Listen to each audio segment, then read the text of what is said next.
De volta com o nosso segundo bloco, e assista agora ao quadro Trabalho de Mesa, uma parceria do Grupo Agape Teatro e a equipe teatral com fins artísticos de Brasília. Olá, sejam bem-vindas e bem-vindos ao Trabalho de Mesa, o nosso programa semanal sobre teatro.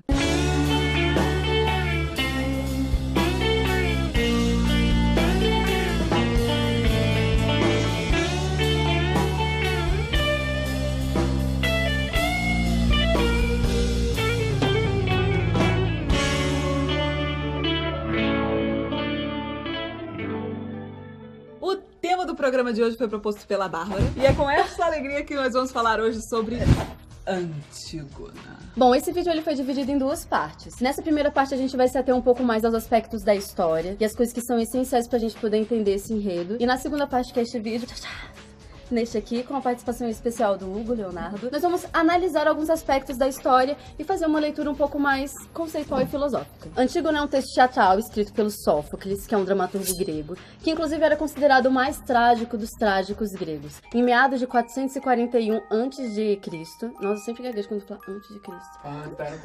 Antes da Era Comum, é muito bom, hein? E conta a história de uma mulher que, sem conclaves, sem nenhum exército, sem praticamente nenhum apoio político, ela resolve ir contra uma lei que ela considera despótica. A peça conta a história de uma mulher, Antígona, que é a última da linhagem dos Labidácidas, uma família amaldiçoada. Ela é a última descendente do Édipo, que é super famoso. Inclusive, é legal a gente lembrar também que o descendente mais antigo dela, que é o Cadmo, ele foi o fundador da cidade de Tebas. Essa peça, na verdade, faz parte de uma trilogia, que são 3 peças que contam a história Tretas feminina. do Trono. Tretas do Trono. Que são as tretas do Trono. Você acha que Game of Thrones é isso tudo? Não, meu amor. Não, vai ler a trilogia tebana, vai. A peça Antígona é a última dessa trilogia. Édipo rei, Édipo em colono e a Antígona, que é essa peça. Então, tudo acontece para que a gente chegue nesse contexto. Quando a história da Antígona começa, o caos já está instaurado. Já é uma loucura. Já rolou tanta treta? Nossa, já rolou muita treta. Édipo rei, que é o pai dela, morreu. Jocasta, que é a mãe dela, também morreu. Polinices e Eteocles, que são os irmãos da Antígona, que teriam direito ao trono, eles também morreram, só que isso numa outra tragédia, chamada Sete contra Tebas. Os 2 irmãos morrem. E quem assume o reino é Creonte, o tio da Antígona. O primeiro decreto de Creonte como rei é: Eteocles, aquele que morreu defendendo a cidade de Tebas, a esse nós vamos dar todas as honrarias possíveis. Ele vai ser enterrado como um príncipe. Nós vamos dar perfumes, o corpo dele vai ser sepultado maravilhosamente, assim como manda o figurino. Já Polinices? Polinices, aquele que veio aqui para esta terra, para sugar o sangue de nossos irmãos, para fazer de cada cidadão escravo, que invadiu a nossa cidade e baixou as nossas defesas. A esse, como é que é, Alice de Holanda? Não daremos sepulcro. Isso. E ele ficará jogado para Ao servir estampado de pasto para as aves e os cães. Ele fala isso.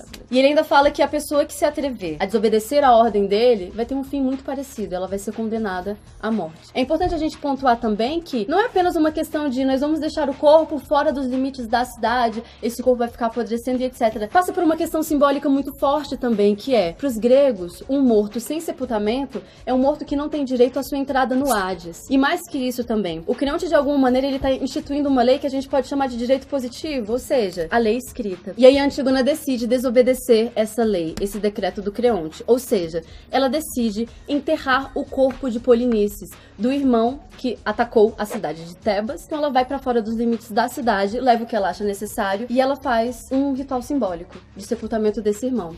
A grande questão é, ela não vai escondidinha. Não, ela faz o ritual como deve ser feito. Os guardas descobrem que esse ritual foi feito, eles descobrem o corpo. E o Creonte ainda fala assim, bom, se essa pessoa acha que isso é tão importante, e na verdade assim, ele meio que já sabia que era Antígona que ia fazer, né? E ele fala, não, então vamos deixar os guardas observando aí, porque essa pessoa vai voltar. E eles ficam observando. E tiram o pó de cima do corpo e desfazem todas as honrarias que ela tinha feito. E ela, como não teme a morte, ela volta. E ela sepulta o corpo do irmão de novo. E nesse momento ela é pega. A frase do texto é maravilhosa porque eles falam que ela gritava, esperneava como um pássaro que teve o seu ninho mexido, assim. Bom, a essa altura é muito fácil a gente cair naquela cilada de achar que a Antígona é a heroína da novela das 8. Olha como ela é boa, né?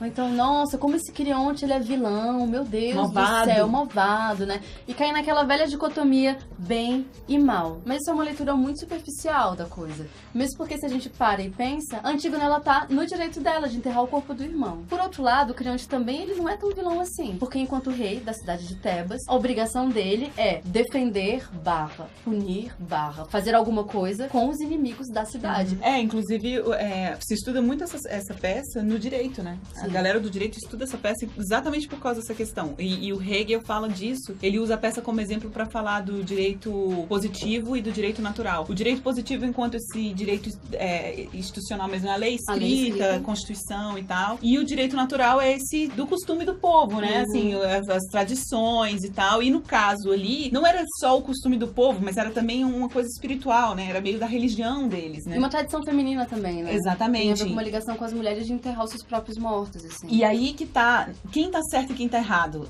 Eu acho que essa é a grande complexidade que faz a peça ser tão maravilhosa, que até hoje a gente tá estudando, lendo. Inclusive tem uma parte na peça que a própria Antígona fala, né? Existem leis, general, anteriores a você que devem ser respeitadas. Ou seja, você me cria uma lei agora que contradiz leis anteriores, ancestrais e já instituídas, e tu acha que tu pode chegar a fazer isso, Creonte? Para de criotagem. O Polinices, ele é coisa da cidade do 7 contra Tebas. Eu não falei do 7 contra Tebas.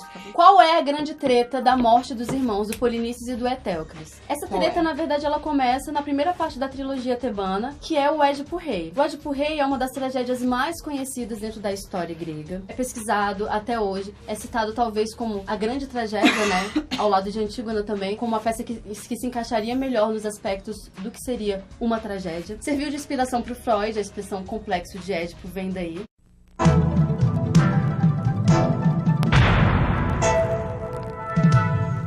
Essa história é encabeçada por Laio, que é o pai de Édipo, junto com Jocasta, que é a mãe de Édipo, e eles são rei e rainha da cidade de Tebas. O grande fato é, quando a Jocasta ela tá grávida, eles vão até o oráculo. Um oráculo ele seria 3 coisas ao mesmo tempo. Seria a mensagem enviada dos deuses para os humanos, a pessoa que transmite essa mensagem, e a terceira coisa é que um oráculo também é o local, o espaço físico. Ou seja, a conexão direta entre os deuses e os homens. É o fax. Fax é antigo, né? Não dá. É tipo WhatsApp. É um o e-mail. Mas aí o Laio e a Jocasta, eles vão até o oráculo e o oráculo fala, olha que beleza, que alegria. Você, minha senhora, tá aí grávida de um menino que vai matar o seu marido, casar com a senhora, fazer a senhora enlouquecer, se matar e depois esta mesma criança vai furar os seus próprios olhos e vagar pelo mundo igual um maluco. O oráculo disse, é destino, a coisa vai acontecer. No, God, please, no! No! No! Por mais que existam percalços na história, como o Édipo ser abandonado pelos pais e para uma outra cidade, ser criado por outros reis em Corinto, que é uma cidade próxima, ele acaba voltando para Tebas. No caminho, ele mata o pai, casa com a sua mãe e tem 4 filhos. Errou feio, errou rude. Vale observar que ele não sabia, né? Que essa mãe e esse pai que ele mata na estrada eram, porque são seus pais biológicos, e ele não sabia que eles eram seus pais, né? Ou seja, Jocasta, mãe do Édipo, se casa com Édipo. Eles têm 4 filhos. Polinices, Etéocles, Antígona e Ismene. Ou seja, Jocasta é mãe dos seus filhos, que sendo filhos do seu filho, são seus filhos e seus netos. E Édipo, que se casa com a mãe, tem seus filhos, que sendo filhos da sua mãe, são seus filhos e seus irmãos. É débito? Ou seja, parte 1, Édipo Rei, que é essa treta toda. Édipo 2 é o Édipo Incolono, que ele se exila. E quem acompanha ele é Antígona, é importante lembrar que dos 4 filhos é a Antígona que acompanha o pai no exílio e ele morre. A terceira que é a Antígona, que mora no nosso coração. E aí no final da história, como é uma tragédia, a Antígona morre. Ela morre. Existem outras nuances. Eita, a gente não avisou, tem spoiler. Que agora tá na moda de avisar. Tá nessa moda de avisar. Ó. Jesus morre no final. Então, como todo castigo pra corno é pouco, a Antígona, ela ainda é noiva do Aemon. Quem é Aemon? O Aemon é o primo da Antígona, o filho de Creonte. É verdade, é isso. Além do Creonte achar que a Antígona é uma subversiva amaldiçoada, ela ainda vai ser a futura nora dele, gente. Então tem muito interesse dele em matar essa menina. Ela é condenada porque ela é pega. O povo ainda fica naquela, ai, ela vem de uma linhagem amaldiçoada. mas poxa, ela é a princesa e ela é As muito pessoas carismática, gostavam as pessoas dela. gostavam e ficavam naquele embate. Mas ela é condenada à morte. O Creonte, ele se arrepende no meio da história porque o Tiresias chega, avisa o Creonte da grande palhaçada que ele tá fazendo. Lembrando que o Tiresias é o oráculo. Inclusive, tem uma coisa muito interessante sobre ele. Ele era um híbrido de pessoa, ele era um hermafrodita, Macho fêmea. ele era homem e mulher. E aí o Tiresias chega e fala: meu irmão, o que é isso que você tá fazendo? Os deuses não estão satisfeitos com isso. Você me deixa o morto sem sepultura e enterra viva? Porque a pena pra ela era morte enterrada, né? Coisas horrorosas começam a acontecer porque os deuses, eles não estão satisfeitos com aquilo. Lembra o corpo do Polinices que ficou lá do outro lado? Sim. E etc, apodrecendo? Os cães e as aves começam a pegar pedaços desse corpo e a jogar na porta da casa das pessoas.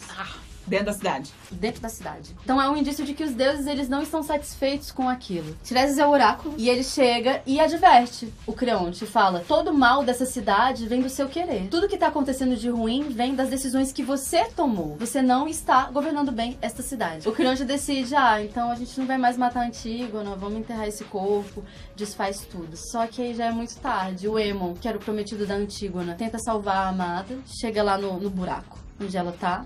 E ela já tinha se matado. E é a coisa mais linda do mundo, porque ela tira um pedaço da veste dela e ela se enforca com o vestido. E o Aemon pega o corpo da amada nos braços e aí ele resolve que ele vai se matar também. No momento que ele resolve que ele vai se matar, o pai dele chega: eu vim tirar esse corpo, eu mudei de ideia. Não. E aí vê o filho com a mulher nos braços. E aí o Aemon fala: vai, safado, eu vou matar você. E pega a espada e vai pra cima do pai. O pai foge, o Aemon se mata. Quando o Creonte chega no Palácio Real, uma parte da profecia do Tiresias, ele fala: sangue do seu sangue será derramado. Ou seja, o filho já morreu. E quando ele chega no palácio, a esposa dele já ficou sabendo. E ela se mata também. Então ele perdeu a esposa. Ou seja, morreu Aemon, morreu Antígona, morreu Eurídice, que é a esposa do Creonte. Morreu o Édipo, Jocasta. O Laio. O Laio morreu. Morreu Polinices. Só fica vivo no Morreu Tiresias, até gente. a Ismene. Desaparece, Sumiu. some e fica lá. Foi para os Tiresias. Estados Unidos tentar E aí termina com isso, né? O Creonte com um discurso gigantesco, refletindo sobre as coisas que ele fez, sobre as coisas que ele não fez. E o coro fala: Creonte, o bicho pegou pro seu lado. Termina a história. É lindo, né? É lindo. Essa peça é fantástica, essa peça é maravilhosa. Especialmente porque é uma heroína, né?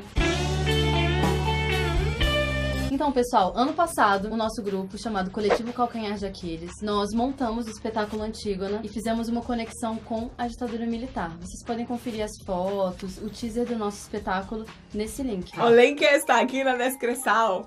Deem uma curtida na nossa página. É isso, pessoal. Eu espero que vocês tenham gostado. A gente gosta muito desse tema. A gente poderia ficar aqui. Espero que vocês tenham se divertido e que vocês se sintam instigados e estimulados a estudar mais e ler sobre esses textos E a maravilhosos. conhecer esse universo maravilhoso. Incrível. Curta nossa página no Facebook. Siga-nos no Instagram. Sejam muito bem-vindos. Vocês são muito bem-vindos. Comentem. Falem o que vocês acharam. Se vocês têm alguma perspectiva que a gente não abordou e que vocês gostariam. Assistam outro vídeo também. É isso? É isso? É isso. Então é isso. Um beijo. Até a próxima. Semana que vem tem mais trabalho de mesa pra você. Exatamente. A gente se vê. Tchau, tchau, galera.